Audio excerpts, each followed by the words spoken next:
This R1300 GS, the new one, has undergone a particularly intensive test. It already has 7,000 kilometers behind it. We have now reeled off almost 1,000 kilometers here in the middle of the Atlantic on the Azores. Off-road, on-road, storm, rain, sunshine, sand, rough terrain, highway, cobblestones. It didn't make the jump into the sea, but it did make the jump back to the top. The best bike you can get, the answer in this video.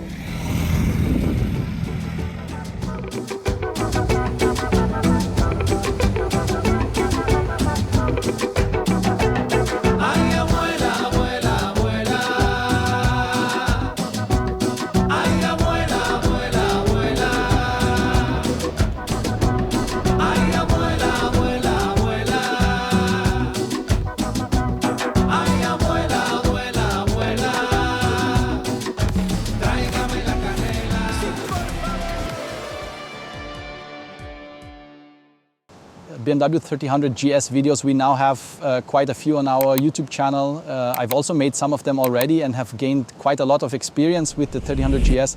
But this review is in a different league. We spent a week on the road here in the Azores and got to know the, how shall I put it, rough side of the islands. And I have to say that the GS didn't show its rough side, to say the least, but was a gentle, pleasant, beautiful creature. As you can see from the badges, it's a Touratech machine. The Portuguese Touratech importer brought it here to the Azores for us. I had already been on the road with it for a week and was able to gain a lot of experience here. She already has 7,000 kilometers on the clock. So it's interesting for me to see, okay, what are these 7,000 kilometers doing to her? How is she coping? The colleagues before me at Touratech didn't just drive them on the highway either. And I've also taken her for a ride myself. She is reasonably well equipped. It has a bit of Touratech lettering and a few Touratech parts on it, but it's still the case that you can now say it's a standard model, because the suspension is standard and the driving characteristics have not been changed. Instead, you have got crash guards on here, crash guards on here. What else is on here? Rear luggage system on here, luggage system preparation on here, small box on here. In other words, very practical parts that many of you might also mount. I'll try to start like this. What have I learned this week and where have I changed my mind or changed compared to the first test video back in October? Back in October, I tested it. I think 250,000 of you guys watched it back then. Many have written to me, thank you, I've bought one now, thank you for the video. Don't worry, I haven't fundamentally changed my opinion. But I did criticize one thing, and I can now take a step back after the intensive week of testing. I have to say that I had originally criticized the off-road riding back in the original test in October, that the bike no longer had that tractor-like stoically calm sovereignty at low speeds, that it had lost that a bit compared to the 1250. And I have to say it takes a bit longer to trust it with the walking speed ground. But I have now gained the experience here. We've been riding here on deep sand, even up very steep driveways with it. And I have to say, I was really surprised again. I was amazed at how much terrain this heavy bike, 256 kilos, can handle.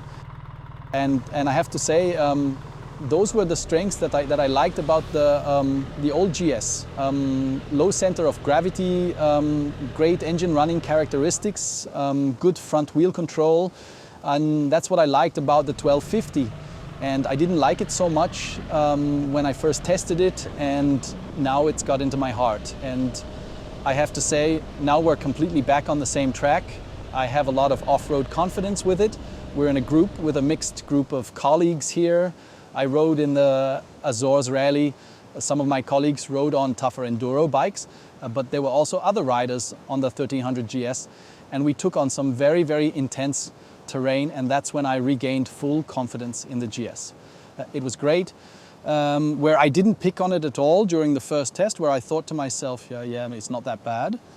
But what has started to annoy me a bit now is that the GS just doesn't love the low rev level like it used to at cruising speed. Not so much at walking speed now when I'm riding through deep terrain, but now, for example, when I'm riding at 60 or 70 kilometers per hour and I want to glide along I simply have to ride 2 gears lower than before. Not because the power isn't there or because the torquey curve isn't right, but because in this low rev range, the engine has lost that playful, confident, perfect feeling. And there's always a hint of vibration in the low rev range that doesn't feel good. And where it just says, please, please give me the lower gear. And I'm sure that friends of the 1250 who see it the same way as I do, who have always ridden in 6th gear from 50, 60 kilometers per hour, they like this kind of gliding, and that's something that no longer suits it. She needs 800 to 1000 revs. It needs 800 to 1000 revs more so that you can glide nicely with it. Then it feels harmonious, it feels good, and so you feel relaxed. I find it a bit strange, for example, that you're riding a country road at 80 kilometers per hour with the bike in 4th gear, because it's supposed to be a confident touring bike, and after a week it's actually more annoying than I thought it would be. And yes, I've now presented this in insane detail for you here, but you can see from this that it's definitely something to think about in the saddle. What else have I been thinking about? I've been thinking about electronics again. Don't worry, I'm not going to go into a list of motors and driver assistance systems, but I just have to say that I really enjoyed the topic of electronics here in the Azores. It was really practical. I was blown away because we had a Transalp with us in direct comparison, for example, but there were also other motorcycles, and I configured it here in the menu. I put the rain mode in, put the road mode in, and put the Enduro Pro mode in. You can simply click away the individual modes in the pre-selection so that you only have the modes that you really need. And then I very easily switched the bike to Enduro Pro mode with 2 clicks of the mode button. I didn't switch off the traction control either, but in Enduro Pro mode I was able to get through even the deepest sand smoothly. I rode smoothly, and that's practical. And I think they did a great job, because people always say that so much electronics on a touring bike is crap, as it felt wonderful here, and it was like that we had wet cobblestones here, everything you could wish for or not wish for. And I've always been able to configure the electronics well with, as I said, 1 click, 2 clicks on the mode button. Really, really great. I think the people at home will also be happy with that. What I already criticized back then, I want to go into it again. I gave it a second chance, but it's really a pain, this front collision warning system that warns and annoys, and just deactivate it. You pay for it, but you have to invest a bit of brain power. I don't like it at all. I didn't like it at all. Switch it off, get rid of it. And what I personally like now, originally I liked it once, but now here in the hard terrain or harder terrain, the crash guards, of course, integrated turn signals, I would only recommend if you are 99.9% on the road. It doesn't feel smooth here, it doesn't feel good. And then I'll take the camera for a walk around the bike and show you individual spots where it's showing the ravages of time and where you can see that it's not the right choice for tougher off-road use. What I've learned here in the field, where I've seen the electronics or this complicated overall construction get a bit confused on, or where you notice the vibrations or the moisture a bit, and I don't know what messed it up, but there were moments when it hesitated. Sometimes it happened when you were driving over hill and dale, then stopped, then started again, then stopped, then started again, that at some point it wouldn't start. There are some error messages in the display that the idling or side stand is spinning. Alternately, that was the challenge. And then the solution wasn't to put the bike in neutral or pull the clutch, but I actually had to use emergency off-on once. I noticed a total of 5 times here in 7 days that the bike sometimes wouldn't start off-road. So whenever there were knocks up, down, back and forth, gears shifting in, gears shifting out, pulling around, then I really threw her off. And luckily I even managed to get one of the screws loose. The bolt on the left-hand side, where the end is screwed on, I was able to vibrate it loose. Fortunately, I managed to do that today on the last day of driving, because otherwise I wanted to say that all the things here are quite suitable for off-road use. What actually feels out of place over time, or when you're on the road like this, and if you look at it like this, is this plastic surface here. I know it's great for the machine, it's great for the packaging, and it's also great that you can't get your boots stuck anywhere, that there are smooth surfaces here, but it doesn't feel adventurous.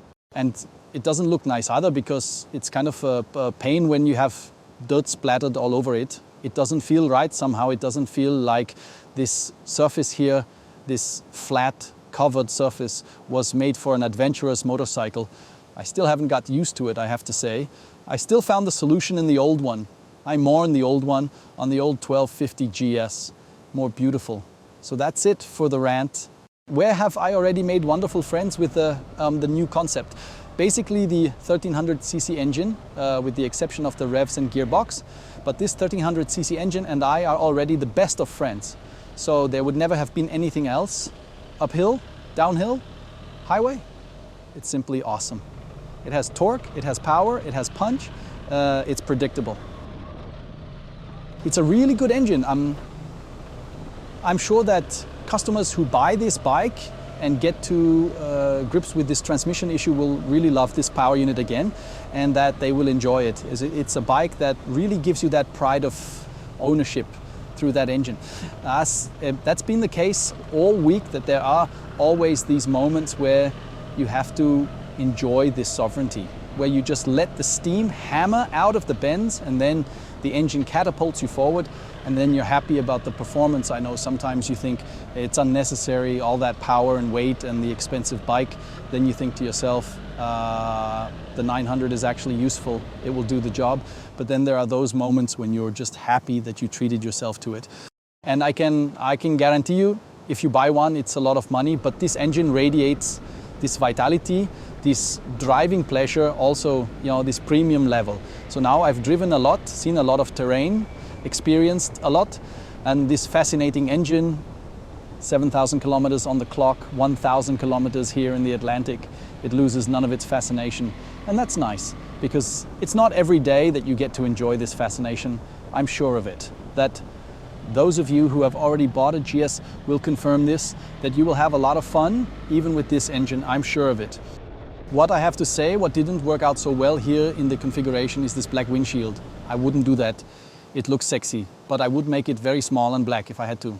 Then it's not distracting, but it's really annoying like this. So you shouldn't make the configuration mistake. Otherwise, heated grips are included, heated seats are included. We only needed that once. And of course, here at Touratech, they have the Touratech protector as well. They make a very good impression. Fortunately, I wasn't able to do the test for you, so I don't know whether they can really take a hit, but they do inspire confidence. Let's talk about the suspension. Let's talk about the suspension. As I said, that's always my favorite topic.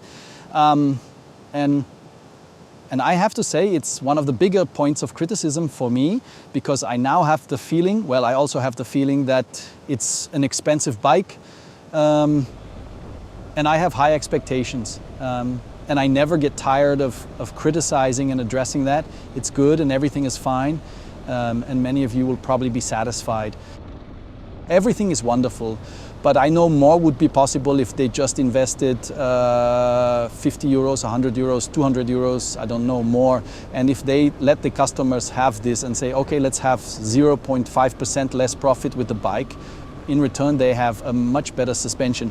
This is actually, and I'm glad I was able to find this out for you here, in hard use, annoying. It doesn't have the same finesse as the rest of the bike. You're riding a steep, hard passage. And then you have this 56 kilo Tron with this fat engine with so much on it, and you get on it, you ride on it and think to yourself, hey, cool, I can do this, the bike can do this, it can take it, the engine can take it, it can do anything. And then, bam, it hits here, it hits there. Why can't it just be a touch better? That would protect the bike, would protect me too. I'm sure they can do better, and I'm going to keep hacking away at it until they give me, I don't know, an M suspension or whatever. Let them charge another grand extra or whatever they want. But I want a better suspension as standard. That's enough rant of this suspension. Most of you won't notice it anyway, or won't care about the shaking. But it's important to me. Where I was able to rediscover the limits compared to the original test was the subject of ABS.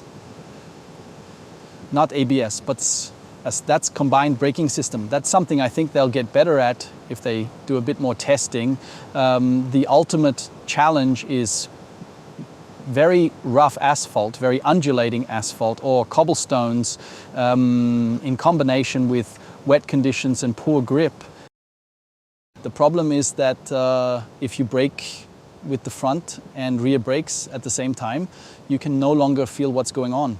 When you start braking with the rear brake, the ABS starts to intervene and somehow try to regulate. And then the front brake feels hard as a rock, as if you had a granite cube in your hand. And then you have to open up the rear brake so that you have that pressure point feeling at the front again. That's a shame. It costs on safety because experienced motorcyclists brake at the front and rear at the same time.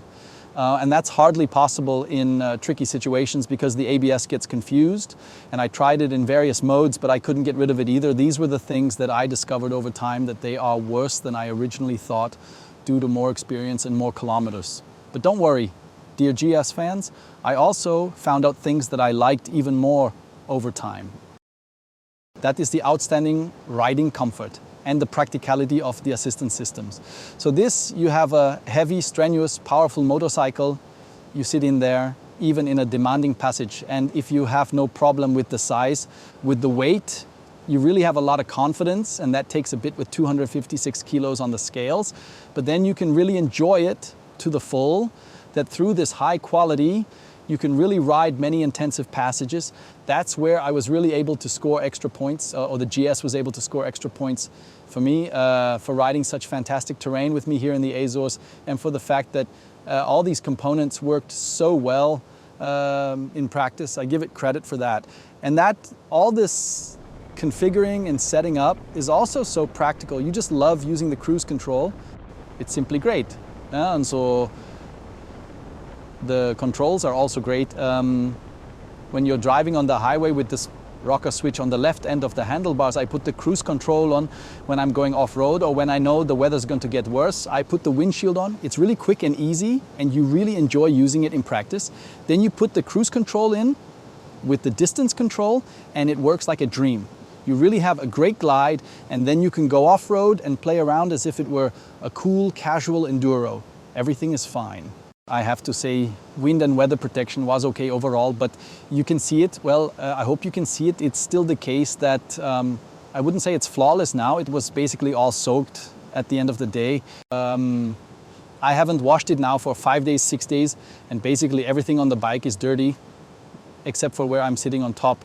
So over time, everything came up here too, and from all directions. But I have to admit that my colleague on the Transalp looked much worse in a very short time.